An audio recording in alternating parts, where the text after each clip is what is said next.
ఎన్నికలు ఇంకో 10 రోజుల్లో ఉన్నాయి. మరి 10 రోజుల్లో ఎన్నికలు ఉన్నప్పుడు మీ నియోజకవర్గంలో గద్దె రామ్మోహన్ గారికి, అవినాష్ గారికి ప్రముఖంగా పోటీ నెలకొంది. ఎలా ఉంది పరిస్థితి?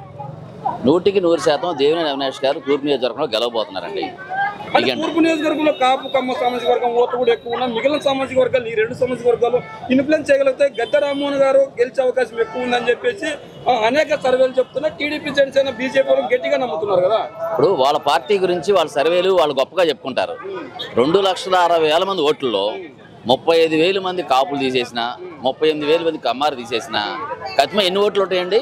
2,10,000 ఓట్లు దేవినేని అవినాష్ గారికి పడుతున్నాయి. దాన్ని బట్టి ఆలోచించుకోండి.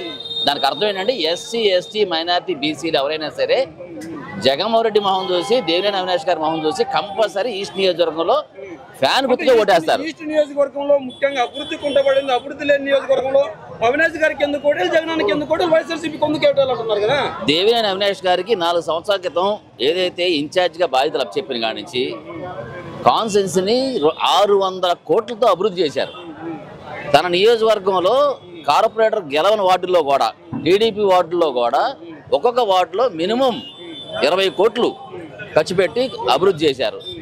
ఒకటే చెబుతున్నానండి, ఈస్ట్ కాన్స్టిట్యున్సీలో ఈసారి కమ్యూనిటీ చూడరు. జగన్మోహన్ రెడ్డి గారు, అవినాష్ అంతే. జగన్మోహన్ రెడ్డి గారు, అవినాష్. గద్దె రామ్మోహన్ రావు ఇంటికి వెళ్ళిపోవడమే. గద్దె రామ్మోహన్ రావు 2 సార్లు గెలిపించారు, ఏమీ చేయలే. అతను చెప్పే మాట ఏంటంటే నా ప్రభుత్వం లేదు కదా అని తప్పించుకున్నాడు. ప్రభుత్వం లేకపోవడం ఏంటండి?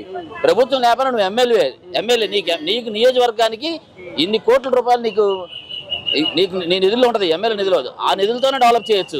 కానీ ఏ రోజు కూడా జనాలను పట్టించుకోవాలా? అంటే అవినాష్ గారు కూడా, దేవినేని అవినాష్ గారు కూడా ప్రజలను పట్టించుకోవట్లేదు. మీలాంటి చిన్న స్థాయి కార్యకర్తలను కూడా, చిన్న స్థాయి నాయకులను కూడా అసలు లెక్క చేయకుండా మాట్లాడుతున్నాడు. రౌడీజం, గుండాయిజం చేస్తున్నాడు.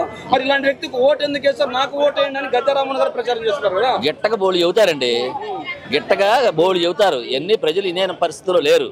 ప్రజలందరూ తెలుసు. తూర్పు నియోజకవర్గంలో 2 సార్లు ఎమ్మెల్యే గెలిపించే గద్దె రామ్మోహన్ రావుని ఎంత మోసపోయామో, ఇప్పుడు అవినాష్ గారు గెలిపిస్తే ఎంత అభివృద్ధి జరిగిద్దో అని ప్రజలే చెబుతున్నారు. అత్యంత మెజార్టీతో విజయవాడ సీట్లో తూర్పు నియోజకవర్గంలో అవినాష్ గారు గెలవబోతున్నారు.